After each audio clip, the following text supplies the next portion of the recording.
Welcome to Between the Poles, the podcast where we dive deep into the heart of the pole community. I'm your host, Caroline. Here, it's not just about the tricks and the spin, it's about the stories, the people, and the connection that make our community so special. Every episode, we sit down with pole artists, studio owners, and inspiring members of the communities to talk about their journeys, challenges, and passions. So grab your favorite drink, get comfy, and let's get real. This is Between the Poles. Hi, friend. Thank you for being on Between the Poles. How are you today? Well, very good. Thank you. Thank you for having me. I'm excited to chat with you today. So welcome. I'm really excited to have you on. I've been following you since I started pole a couple of years back. I'm really excited for the viewers and the listeners to kind of get to know you a little bit better. And then maybe for some of those people out there to meet you for the first time. And I hope they give your Instagram a follow, and we'll kind of get into all of that. I start off the podcast the same way all the time. My first question for you is, how did this whole journey start? When did you start polling? How did that come about? Any other sports or any other background that brought you to kind of where you're at today? Love that question, because it kind of just happened by accident. I had been working in the fitness industry and working as a strength and conditioning coach with athletes for years, on top of teaching high school science. And I was always looking for new, fun ways to exercise. So I had been watching the Oprah Winfrey Show about 15 years ago, and Terry Hatcher from Desperate Housewives was on, and she was talking about how she started pole dancing, and it was so much fun, and it was really helping her get her core tight. And I was like, that sounds like fun. So I immediately got on my computer and looked for a class and went and was like, this is so fun. I was actually, because I was a bodybuilder and in shape, I immediately was upside down and doing things I shouldn't have been doing. I'm like, look at me. I'm so strong. This is fun. But it really just became much more than just another way to work out. It really just was a way to set goals and achieve them, a way to feel good about myself for like ticking something off the list, which is different than doing a squat with a certain amount of weight. It's like, oh, look at, I inverted to a crucifix. Yay. So it just really became so much more than exercise for me. It was just something that brought great joy at a time when I was working all the time. You said you were doing bodybuilding. How, not why, but were you still really in love with that discipline? And then why take on another sport on your plate if you were, or had you did that take a backseat first? Yeah. Great question. I am extra. So I will always do as much as I possibly can until I either burn out or hurt myself. I don't advise that, everyone, but it was very, very difficult. And even though I was only pole dancing once a week, it was very difficult on my body. And so I was still doing my bodybuilding splits and training my athletes and doing posing seminars and all that stuff that we did in bodybuilding. And then adding once a week of polling and then getting a pole at home and being obsessed and doing more at home too. And I got hurt. Because A, I wasn't doing things right. B, I was overtraining like crazy and I was tearing up my shoulders. And so, yes, I did have to back off the bodybuilding. I did end up my first year or so of polling getting injured and going back and doing a couple bodybuilding competitions because all I had to really do was diet and do some cardio and, I could rest from the pole for a little bit. So I slipped back into that for a couple shows and then came back to pole and started competing in pole and, just went on from there. But yes, less bodybuilding. 15 years ago, you said, right? About Was your 15 years ago, I started. Yeah. How was that? Because I feel in the last, and this is maybe me not being well educated on this subject, I feel in the last maybe 5 years, like the pole fitness, pole dance community really took off. Like I feel it's slowly getting more mainstream. How was it when you started? Like I imagine like a tiny little studio in the dark alley somewhere, but I'm pretty sure it wasn't the case. Like how was it? How was that place? Why did you stick to pole? Like what really kind of intrigued you or interested you? Like, can you touch up a little bit on that? Yeah. The studio, when I first started looking for studios, I really couldn't find anything within an hour of my house in New Jersey. I did find a place that was in a town called Morristown, New Jersey, which was a little, about an hour and a half, maybe hour and 15 minutes from my house. Like, all right, I'm going there. And it wasn't a hole in the wall. It was on the green in the city. So we were upstairs looking out over this beautiful park and people could look up at the stoplight and see us on the poles. And you'd see them all like, whoa, So it was a cute little place. It had pole and aerial. I didn't really get into the aerial. I tried silks. I played around on hoop. It just, for some reason, pole just clicked with me. It felt, because I'm very much a control freak, that it's in place and I can hold it, as opposed to it swinging or moving like silks and Lyra. But yeah, it's just something about it. It just felt like, I could just lift myself onto it. There was this powerful feeling of deadlifting, jumping, flipping, like all of these. I don't know. I can't even explain it. It was just fun. I guess it brings me like so many questions because I feel now that I've done a couple of episodes here, there's two types of guests on. People, I feel you're probably going to be in that camp that were really fit already, so they could already lift body weight. And then I feel a lot of the guests that said that they were in that camp really progressed super fast because they didn't have the constraint of needing to build that strength. They just needed the technique and then learning how to kind of pull. And then there's the other camp of people that really never were into fitness and then found pole, and then they're like, I need to build strength to be able to progress. Since you were doing bodybuilding, I'm assuming that you were able to pull yourself up basically from the start. If that was the case, how did that journey kind of go for you from like class 1 to like, I guess, just like how fast did you progress and like how was that? Yeah, some would probably say that I progressed really quickly, and that is because yes, I was strong. I had no idea what muscles I was using or should have been using, because bodybuilding is very different from a body weight sport like pole or anything like that, calisthenics, um, aerial, that kind of thing. So I really didn't know what muscles to use so well, and I didn't progress as fast as you would think. I progressed on things like shoulder mount, invert, handspring, because I was strong. Wasn't necessarily doing it right, but my body could figure out ways to do it. What I couldn't do, because I'm not a person that has a lot of finesse, my fine motor skills are not that great. Tennis, I can't play tennis. I just whack the ball over the fence and it's gone. There's just absolutely no finesse in me. So things that were really difficult were simple spins that were graceful, a climb that wasn't a forearm climb, just a straight arm climb. I still can't do that well. There's just something about the connection of the muscles. Like if I push with a forearm, I can go up and feel strong and powerful in that. Just so many little things. A dip turn was a struggle for me because it required that sort of, finesse of movement that I don't have. And I would laugh and say I was a bull in a china shop. I used to call myself the pole bull in the beginning because it was just like fireman spin, bang, bruises all over my legs, but handspring. But so I progressed in one area, and then I really, really had to start going back when I wanted to perform and compete and start thinking about those finesse type of things. Um, and I used to get a little salty when I would compete and get critique, because it's like, what? Here's a trick. Ta-da. Here's a trick. Ta-da. Here's a trick. Ta-da.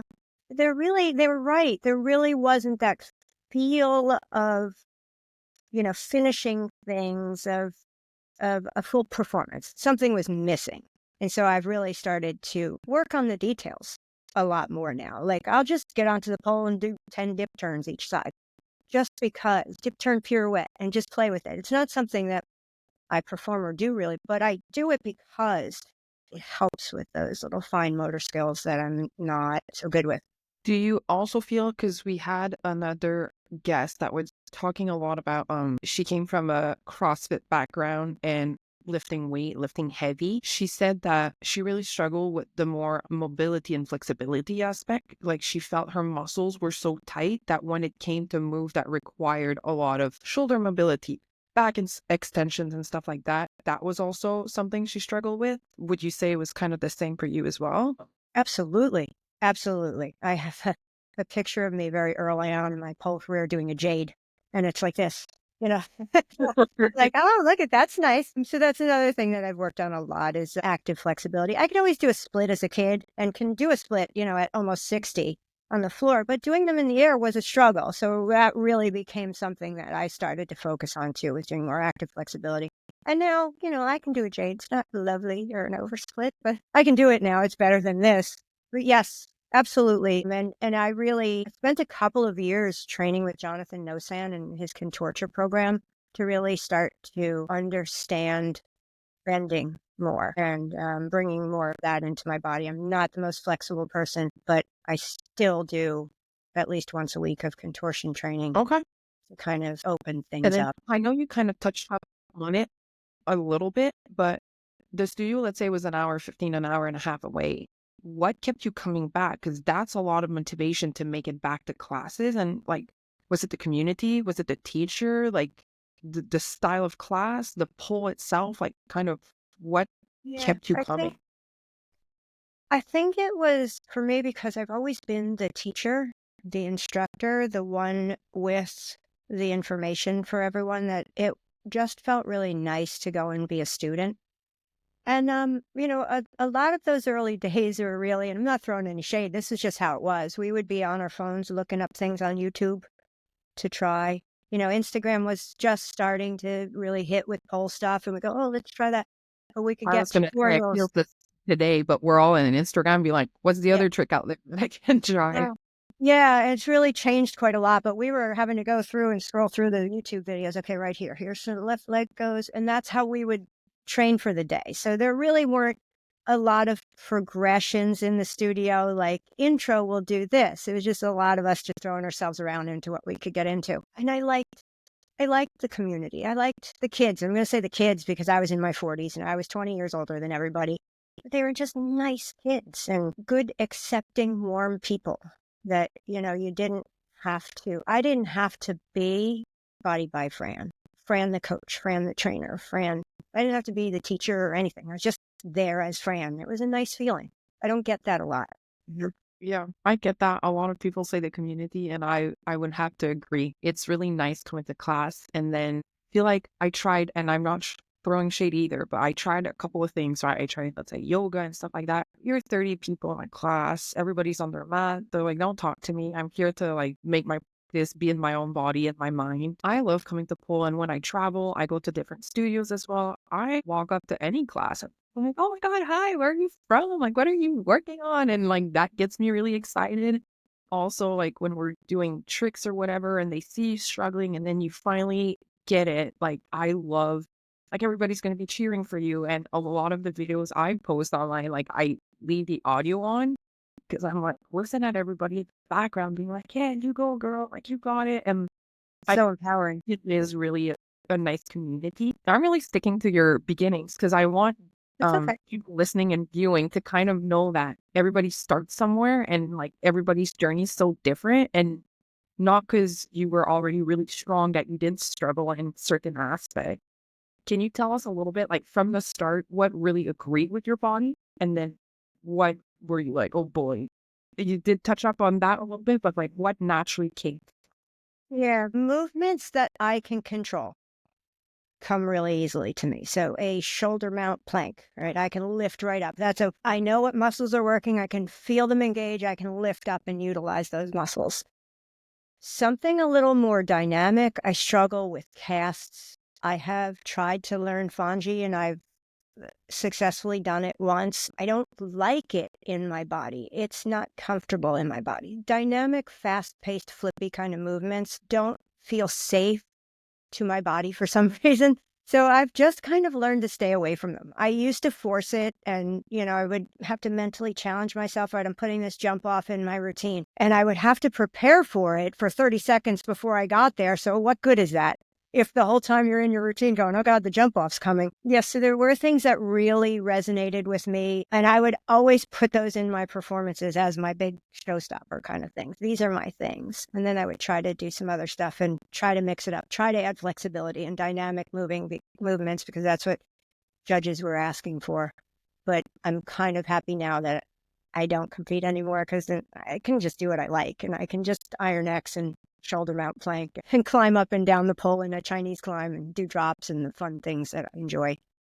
No pressure. So I guess it kind of brings us directly to my next question was like, if you had to describe your own style, how would you? I guess you gave us the answer, like more strength based, more like really controlled is what you were aiming at. Yeah.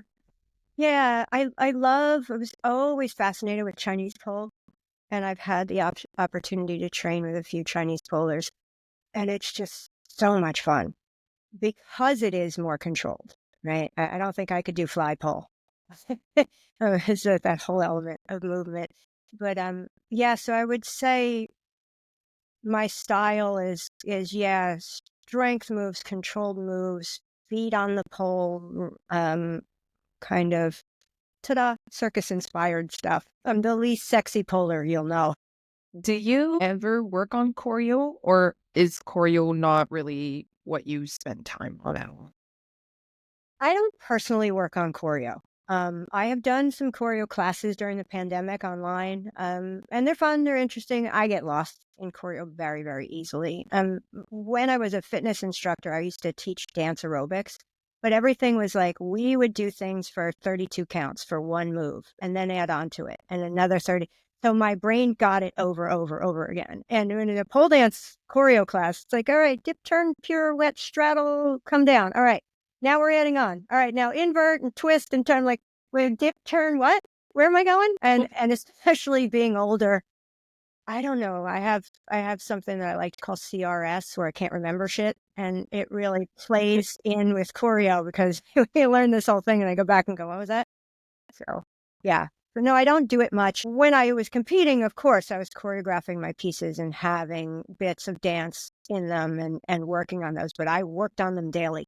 And I worked on them forever and ever and ever, and they still were never good enough in my eyes, but And we then are our own worst critic. I want to ask you about this because, and maybe you disagree with. I feel like a lot of times, because I teach, I own a studio and I have students, right? I feel like a lot of us, I will include myself in this too, are always kind of chasing the next big thing, the next big trick. Maybe I'm wrong, but from what I see out of your Instagram and for the time I've been following you, I feel you go about it in a different mindset. I feel like you're really about longevity. You've also been pulling for a long while. Like, where did that mindset come from, and how do you go about it? Mm. Yeah, like I said, I'm extra. So when I start things, like a lot of us, we get so pumped that we are chasing the next trick. What's the next thing I can learn? And the next thing I can learn, and the next thing. And I did that for a long time. And it's just I don't do it anymore because I'm not competing and performing. So I really don't have in the back of my head, you need to show that you can do this. And I do it more now, I'll create things for you guys to share my strength and conditioning. And when I'm playing and when I'm dancing and moving, I don't even know if I'd call it dancing, moving. It's more just intuitive and what I feel and what I like now. I don't feel that pressure for the next trick anymore. And it's the most liberating thing ever. And so that makes pole so much more joyful. I don't feel like I have to go and train on pole. And sometimes I will go a couple weeks without training. But when I come back, the love affair's still there. And there's no pressure anymore for it to be anything other than a love affair. Because for a while it wasn't. It was a stressful proving ground. Now you're a professional pole dance competitor. You need to prove that you've earned this place in the world. I mean, that's me talking. That's not anybody saying it to me. I mean, that's what's going on in my head. So now, what an amazing game changer it is to be able to just love it and just do what I love and not have to be or do anything. Yeah. Um, and I think a lot of people, especially early on, and I fell victim to it, you get such a rush from getting a move that you just want to keep consuming more and more of them. And there is such a beauty when something isn't new anymore, but you can find something slightly different in it. Like, going into an outside leg hang and just maybe sweeping the leg around in front of you and then bringing it back. Just exploring how that felt in the body and looking back at it, maybe record it and go, oh, I really liked that moment. It felt good. Or this movement didn't feel so good in my body. I wonder why. I don't know. It's just more of an exploration for me now than something I have to prove, if that makes Yeah, sense. it does actually. And then I kind of wanted to touch up on a little bit on what you said earlier, that at the beginning you were really overtraining. I feel it's something I see a lot as well. I'm a victim to it too. And I keep on telling my student, you need to give your body rest. How did you go about it? Like from when you started to overtraining, when did that switch kind of come on? How did you change your training to fit that and to be more sustainable, basically? Yeah, I'm the first one to say that, I don't always follow the best advice. I don't even follow my own advice a lot of the time. So when the overtraining began to happen, I knew it was happening. I mean, and by the time I know that I'm overtrained, I'm already in it because I can kind of rationalize it a lot. So, and being an athlete, you know, and having competed in different sports, I'm like, okay, I'm tired, I'm cranky. I don't know, just don't feel right. So I start to notice it and I don't always adjust it. So for me, I got injured. I started noticing the overtraining. I got injured and it forced me to pull back. And then every time I would rehab an injury and come back, I would do the same thing again. So maybe I didn't overtrain with gym and pull. I overtrained with pull and doing the same tricks over and over again. And then I thought, all right, well, this isn't working either. So I've backed off on the gym. I've got to back off on running these combos over and over again. So I started thinking about what I could do off the pole or in a different way to strengthen that movement. So if the movement was, I don't know, a Fonji, for example, which I've never performed and never will, but it just came to mind. Instead of doing the Fonji 865,000 times until it feels like I've gotten it, I came down and started doing kettlebell swings a couple times a week. And said, I'm not going to pull today. I'm going to do this in place of it. And man, the difference was incredible. Now, I've done things like this with my athletes. I've coached football players and bodybuilders and, all different sports, but it never really stuck with me in the beginning that this was a sport too, and it could be looked at in the same way as I looked at my other athletes. I think maybe the dance got me, right? Because pole dance, we think, oh, that's not a sport. I don't need to. But so then I just really started doing a lot of research and developing movements, looking at movement patterns, looking at what gymnastic coaches are doing with their athletes, their cross training programs, and just sort of put together my pole strong method, which is really all about making your strength and conditioning targeted to the tricks that you want to achieve instead of overtraining. Instead of going to the gym and doing a full bodybuilding workout, then coming to the pole and training on the pole for 1,000,000 hours. Why don't we do the exercises in the gym or at home on the pole that are going to facilitate the change and create the foundations of strength needed for that move or combo, and then go back and train the combo and see how it goes. And Would that's you really say worked for me. And it's worked for thousands of people out there. And I'm just so honored to be able to share it and help people in that way. No. would you say that that would be probably one of your biggest tip for people that are starting their pole journey, but also for people that are in their pole journey right now and have been pulling for a little bit, that being kind of mindful of how you're training and making sure you're training appropriately for your body. And we'll kind of get to it because I love what you put out there and we'll get to your method and how you approach that training. But would you say that would be one of your biggest tips for people that start off? Yeah, I would say, and I know there's a whole subset of people that come to the pole world as their first form of exercise. So for someone like that, start polling, do their strength and conditioning classes at the studio. Make sure you don't skip the warm up and the conditioning if your classes offer that, and just start to feel your body. There really isn't a need to start a full gym program, a full pole program, all these things all at once, right? So if we're starting there, we're starting at movement and just Yep. enjoying what the body can do. And that's a different place than when you're starting to plateau. You go into a lot of classes, but you're not seeing any changes. This is where you may want to start thinking about adding some outside conditioning and making sure that it's not something that's going to overdo what you're doing in the studio. And so you can plan that out based on how many days you train. If you're 4 or 5 days in the studio, maybe 1 or 2 days off the pole conditioning. If you're 2 days in the studio, maybe 3 days off the pole, something like that. But it's going to be different for everyone depending on their health history, their fitness background, their movement background, all of those things, their age. I kind of wanted to because the goal of this podcast, thank you for the advice. We love getting advice, is also to kind of get to know you better a little bit. You have been pulling, like you were saying, like 15 years, which I find amazing. I don't see a lot of pullers out there that have that quite as long of a journey. How are you training yourself right now? How, like, what's your next big goal, but like, how have you tweaked your training and like, what are you aiming at right now? Like, kind of question, if that makes any Mm. sense. Yeah. Yeah, yeah. Throughout the years, my goals in fitness and athletics have, changed. There's been a million different things that I've done and goals I've reached for. As we said before, I was doing contortion for about 2 years with a coach. So I wasn't lifting as much then. And all of my gym stuff was geared towards mobility, flexibility. And then I was pulling on top of that. Now, since my contortion classes have stopped, I started getting back into the bodybuilding thing again. I'm not sure why. Something just said, hey, see if you can build your butt at almost 60. It's just a fun challenge.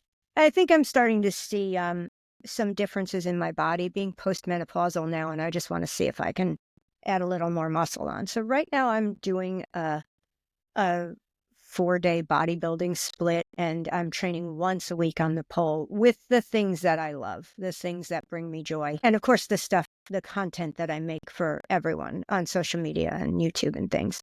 So I always save a space for that so that I have the energy to do that, because that's first and foremost. And then there's a day of contortion, stretching, cardio kind of thing. So I'm going to do a bikini competition in August, I think. Again, I haven't done that in like 12 years, 11 or 12 years or something like that. I love that. That is such an amazing goal. Really. And maybe this will resonate with the viewers and listeners. Sometimes we're always really harsh on ourselves. And then I started pulling. I didn't have a fitness background. I was really overweight. I was pregnant, just trying to get movement in that I would kind of stick with. And then I went online after a couple of pull class, right? And I'm like, maybe this is not for me. Like, I'm now like too old to start this. Like, women have a hard time putting on muscle mass. And then I have 2 kids now and I'm in my 30s, right? And I'm like, I can't get strong anymore. Like, I'm just going to maintain. And then I see you posting and I'm like, that's a lie. If Body by Fran is teaching everybody how to get strong and how to build muscle and to be able to be a woman and be older and still kind of achieve and like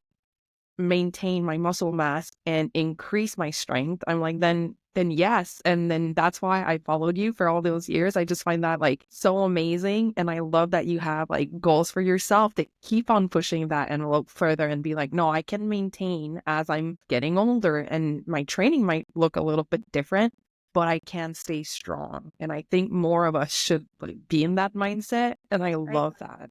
I love what you said about being in your 30s and thinking you're old, because back when I was in my 20s, I competed in women's fitness. And I don't know if you've ever seen that. It's where it's bodybuilding, but you have to do a fitness routine as well. And I was 28 years old, and there were a few girls that were 18, 19. I was old in the fitness world. And so at 29, I was like, nope, I'm retiring because I'm too old to be flipping my head up over my ass up over my head and doing this stuff. I really thought I was too old at 29 years old. And I have to laugh now because here I am flipping my butt up over my head all the time. At I'll be 57 this weekend. So, yeah, we tend to think that we can't. But I mean, as long as you keep moving. I mean, I may not build a big old 25-year-old badonkadonk bikini competitor butt at almost 60, but I am filling it out and I am seeing my muscles fill out and my body's feeling stronger. So that's all I can hope for as I get older. It's just to feel strong and just to feel vibrant and youthful. Of that. And I feel it's a message that I'm trying to tell my students, trying to tell people that aren't pulling because they're like, I can't, I'm a mom, I'm in my third, this is not, I'm done. And I'm like, no, you're not. You can start moving today. And yeah, I just love pull for that. And I'm sure you could do other fitness. I just feel it's kind of the mix of pull that touches on like strength and flexibility, mobility. There's just like so much to it. And then paired with the community that is so supportive that I feel it just kind of makes the perfect duo of like anybody can start pull and keep up with it. Yeah, it's so multifaceted. I mean, I can go into the gym and vent out rage. I can vent out sadness with the weights. But what I can't really do, I can vent it, but I can't move through it. And sometimes when things are bothering me, the only time I can really move through it is with my friend, right? And moving on the pole. And again, I'm not going to say dancing because real dancers will be like, I don't know what that is. But yeah, just it helps soothe the soul in a way that lifting or other forms of exercise don't. And I used to teach yoga and I love yoga. It's just, but like you said, it's a very singular in your own head kind of practice. And there isn't that same kind of community feel and that I got your kind of thing. Nobody goes, yay, look at your wheel pose, you know? Kind of tiptoeing on that community. And then this is going to be a long discussion. There's almost 55,000 people following you on Instagram right now, and you have different platform, and we'll kind of get through all of that. Can you just tell us a little bit, like, how did your Instagram platform, because I feel that's where a lot of people kind of see you for the first time. How did that start? How have you built that online presence? And then, yeah, just can you tell us more about it? Yeah. I always thought Instagram was kind of fun. And I remember years ago posting myself doing an Iron X and then X Pull reposted it. And I couldn't figure out, because I'm old, why are all these people following me? All of a sudden, all these people are following me. What's going on? I don't get it. I didn't even know they reposted it. And then one of Margie Greppo that owns Trick Tack Grip, she's a friend of mine. She's like, Fran, you were reposted. Look. And I'm like, oh, I need the social media lessons.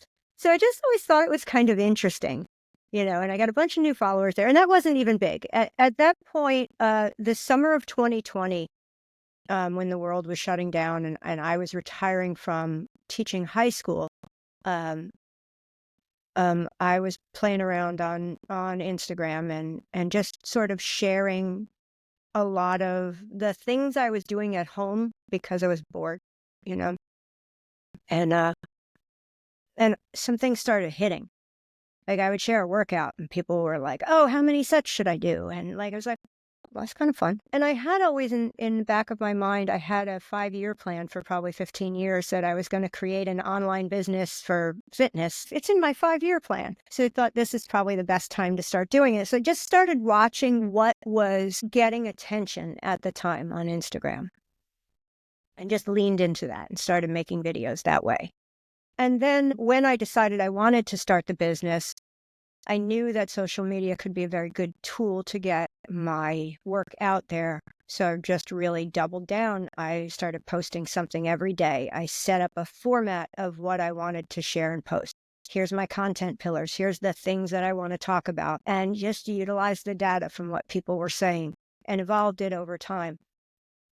I like to tell people that the amount of followers you have really doesn't equal the money you make. So if you see somebody that's got 100,000 followers, it doesn't automatically mean that they're, a six-figure business. You have someone with 2,000 followers that's making $1 million a year. But it does help to get your face out there and for people to notice you. And it was mind-blowing when I went to PoleCon. I think one of the first times I ever taught at PoleCon, I walked up and I was standing in the lobby to check in, and a couple of people were in front of me and they were like doing this. And I heard the one girl go, God, there's a celebrity here. And I was like, who is it? Is it Beyonce? Beyonce here? Like, well, who am I gonna? I'm in Atlanta. It might be Beyonce. It was me. And they were like, the whole weekend, my husband kept saying, there they are again. Oh my God, it's Body by Fran. Like, so Instagram is a thing because they call me Body by Fran. And it was just an honor, a privilege, and just like a mind blown that you can reach that many people. I would also break my neck. If I saw you walking down, I'd be like, oh my God, that body. I would break my neck trying to like follow you. And I mean it in the like less creepy way that I can, but I'd just be Okay. like, oh my God, I follow her from my home on like Instagram being like, oh, Body My Friend's doing this. I should condition more too. And I should like try to get good foundations because I feel like your page also really inspires that because we touched up on it, but a lot of us all like always the next big trick. And sometimes I'm like, oh no. I saw Body by Fran like working on the foundation, making sure that the technique and the strength is there, cross training. And I'm like, maybe I should put a little stock in that pot first, work on those. So I would definitely be starstruck seeing you anywhere. I get that, but it must be so trippy when you're the one being recognized. And at that point, I can't even imagine the feeling on your side of that. And it must be Yeah. such a aha And moment. I'm kind of like, I come across as very outgoing. I'm a little shy, a little introverted. Um, and it's weird to be looked at as a celebrity. So I always tell people, please don't go, oh my God, that's Body by Friend. Come talk to me. Come say hi. Please come say hi to me because that makes it feel real and not like awkward.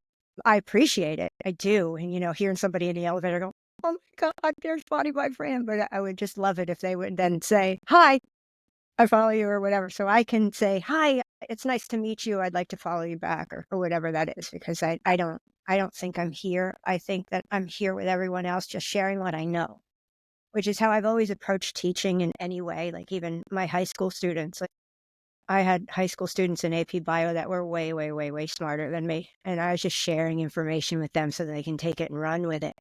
Right. So I train people that are way, way better polars than I am. And I'm sharing information with them so they can take it and run with it. It's not about me Love the I just want language. people to feel like they can come up and interact with me and we can share that together because we're just family, really. Yeah, you shared a little bit on it, but I'm not letting it go. Like I need more info on you were talking about yourself during the pandemic and your business. Can you tell us more about your business, how that came about and how you kind of grown it to what it is now? Yeah, like any info on it basically. Yeah. I originally thought that all I would need to do is get a website and start making some videos and put them on my website. And all of a sudden I was going to be like Beachbody or The Firm or something. And it was just going to happen because I had no idea. I wasn't a business woman, trainer, coach, very different skill set than business. And I don't think a lot of people realize that until we start going into business. So I realized quickly that there was a lot that was missing. And so I Googled how to start an online fitness business. And I found the coach that I still am working with now, business coach, Jill Coleman, Jill Fit, and did a free webinar thing with her and then started following her and ended up in one of her beginner business programs. And what I created at the time, it was a really great time to start an online business. It really was because we were all at home and we were all consuming everything we needed to. But the programming that I developed was pandemic programming. And a lot of that stuff, like Pole Body Bootcamp, I love that program. It's the most comprehensive pole strength and conditioning program you can get. But it's a lot. It was great when you're home and you can't go to the studio and this is what your pole practice is. So you can do your boot camp workouts and then you can train your tricks and everything's great. But we started going back to the studios and people are training 3 or 4 times a week and then going back to their gym. And then now you've got this boot camp workout on top of it and everybody's trying to figure out how to put it together. So I don't think that programming that I developed was bad in any way. I think it's big and comprehensive and it's all great for people that train at home. Mostly. I mean, I do highly recommend that people that train at home do hire someone or buy something, some kind of product, that with a coaching component that can help you do it so that you don't hurt yourself. And then I just started going with the business from there, developing my methodology, and people were starting to ask me a lot about it and how it worked. And so I created my level 1 Pull Strong Strength and Conditioning Specialist certification to go over the Pull Strong method that I teach of how to use this targeted strength and conditioning with your students in class to make sure they're not overtrained and to make sure that they are getting stronger and progressing through the foundations. And that's been highly successful. I've added a level 2 certification, which talks about nerve glides and mobility and training athletes and takes that to another level. I've started venturing into mentoring pole instructors and pole business people because I love sharing everything that I've learned. And I don't want to be the gatekeeper of how to run your online business because I've learned so much. So yeah, and I love to teach and I have a degree in secondary education.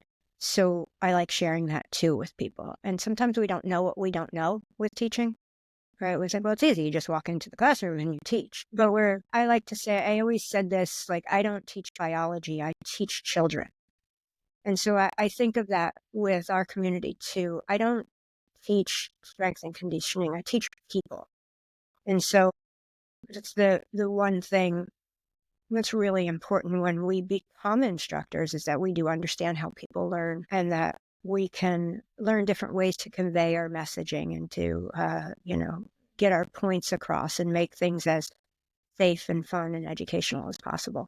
And so that's where I'm going now. 2025, 2024 was kind of a slow year business wise for me because I was doing a lot of remodeling of the back end of all of the business stuff, the boring stuff, the platform work, and hiring designers to redo PDFs. And so it was a kind of year. And now 2025, I'm coming back and promoting some new things. And I'm really excited about this year to come business wise. There's so much to unpack in what you said because I would 100% agree. I feel like, because really, I feel like we all have different backgrounds, but not because you're an amazing puller and you pull at a really high level that you're a good teacher, right? Because teaching people is such a different thing, not because it worked for your body in the specific, that's going to work for everybody. And like having that mindset, I feel is so important and it's not talked about enough. I feel at a lot of studios, people just ask their like most advanced student, like, hey, you want to teach? And then they just start teaching. And I'm like, yeah, but there's a way you're supposed to teach and there's a way people learn. So 100% agree with you. You also said kind of what you taught during COVID because people weren't at the studio. 100% agree with that too. Can you talk to us more about your method now? And then for our viewers and our listeners that would get your program today, what can they expect?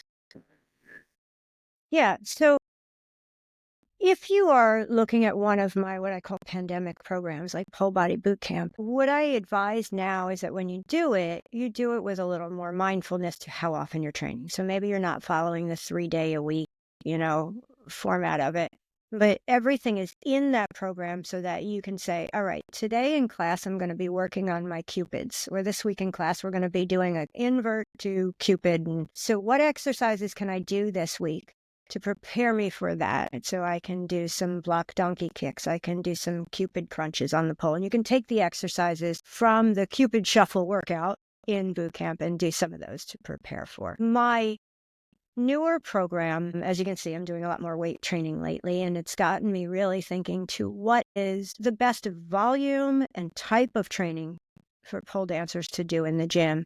So I'm developing a brand new program right now called Barbell to Pole, which will be a comprehensive weight training workout in the gym, gym-based program only, to complement people's pole practice in the studio. And there will be different workout plans depending on how much you're polling during your week. So it can be customizable to what it is that you're doing. I'm really excited to be running a little beta test of some of the workouts. So I'm going to be sending out 3 weeks worth of little mini workouts for people to try. So everyone can kind of let me know what they think and if it works or not. And then we'll put them into the program. But to answer your question about how things have changed or developed throughout the years, is that the focus is not just now on strength and conditioning for pole. It is for more longevity. It is for teaching people to not chase all the things. And I don't mean just tricks. I mean mobility, flexibility, strength and conditioning.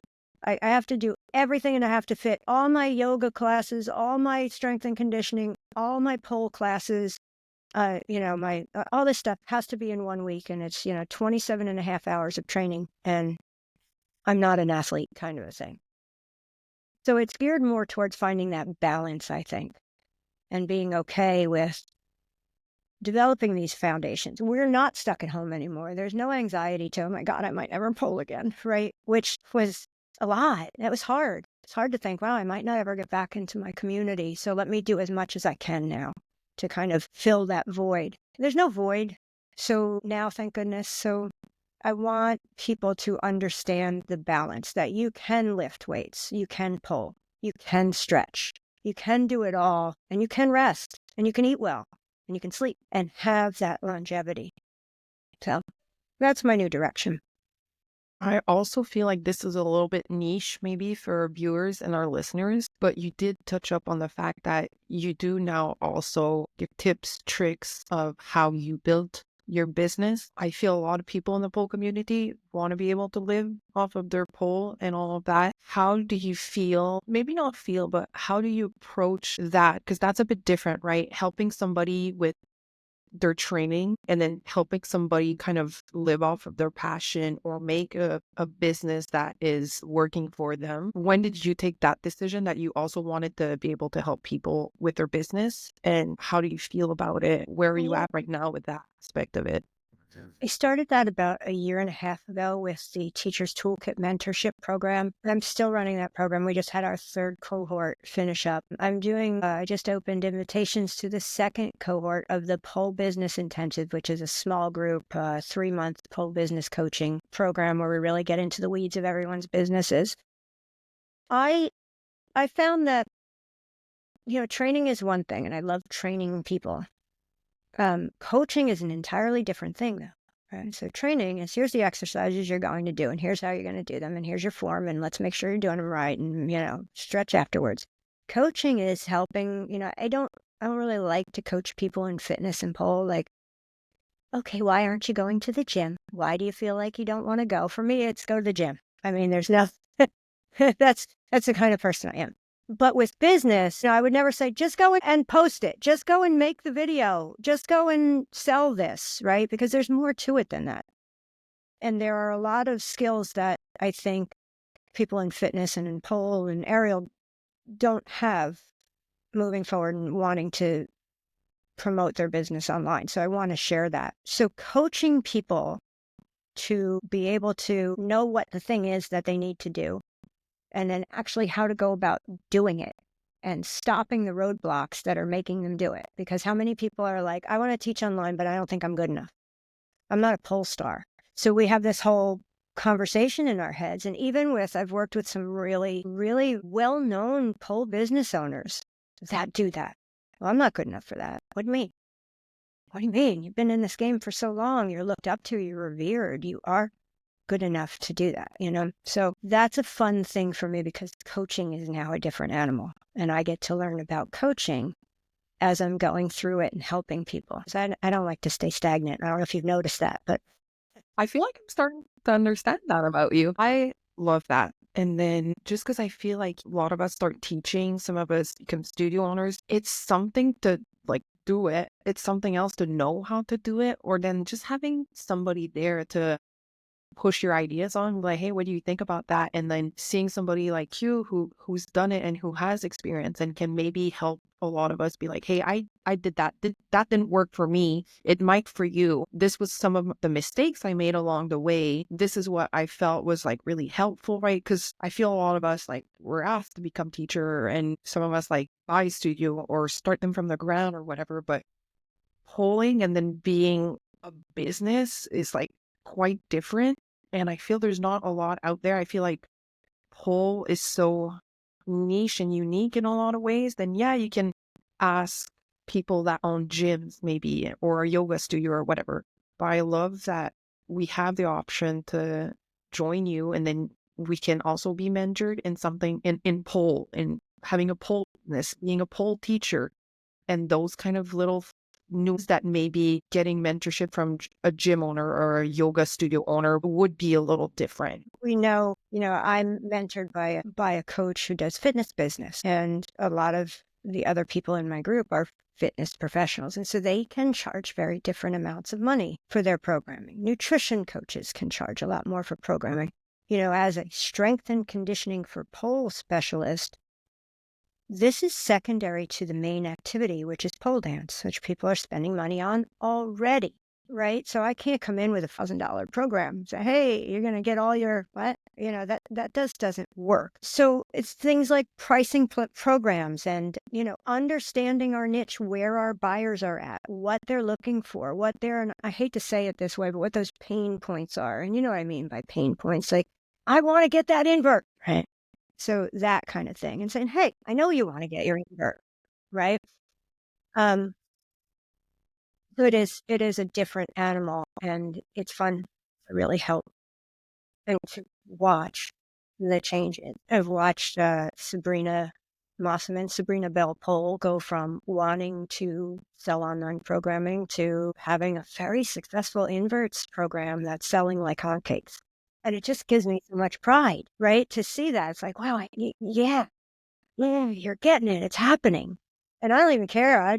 Go buy her program. I love that. You don't have to buy my inverse program. Go buy hers because that's a win for me too. If you haven't Absolutely. guessed, I'm not really in this for the money in the pocket kind of thing. I mean, we all like money. We all need to make money to live. But I'm at a point in my life where everything I do has to bring me joy because I'm not getting any younger. So I just find so much joy in helping people reach their goals. It's cool. And I don't want to keep you on here forever. So I feel we should get to the last segment of this podcast, which we call the last grip. These are easier questions. They're shorter. You can give us as much or as little details as you want. Are you ready for the last grip?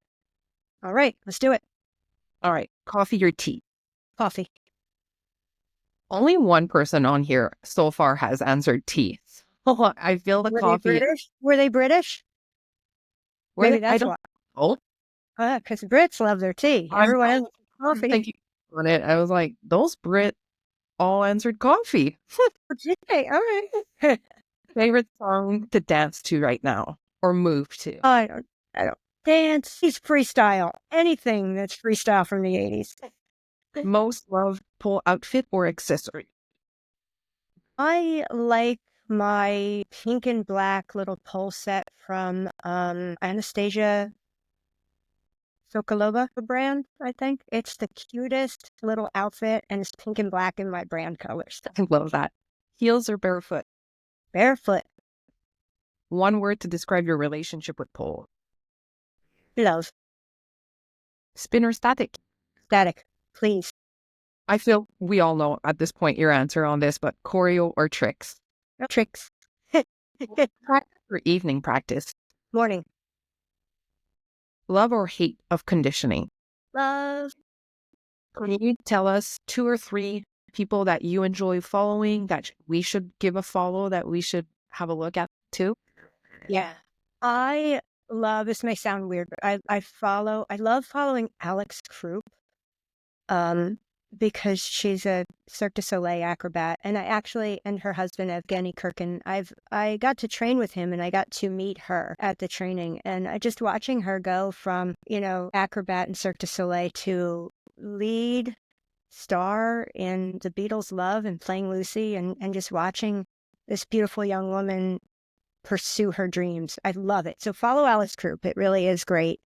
She's in a show in Mexico now, I think. So that's fun. I love following Dmitry Politov because he just blows my mind with everything he does. And, he's always like, come to my pole camp. And I'm like, no, I will die. And let's see who else. Oh, you know who? Moving back to my bodybuilding fitness roots, her Little T Fitness, Taylor Lawford or something, I think her name is, Little T. She's a women's fitness competitor who is in her 20s, and she is a natural bodybuilder and an amazing, amazing body weight performer. If she got on pole, she would be incredible.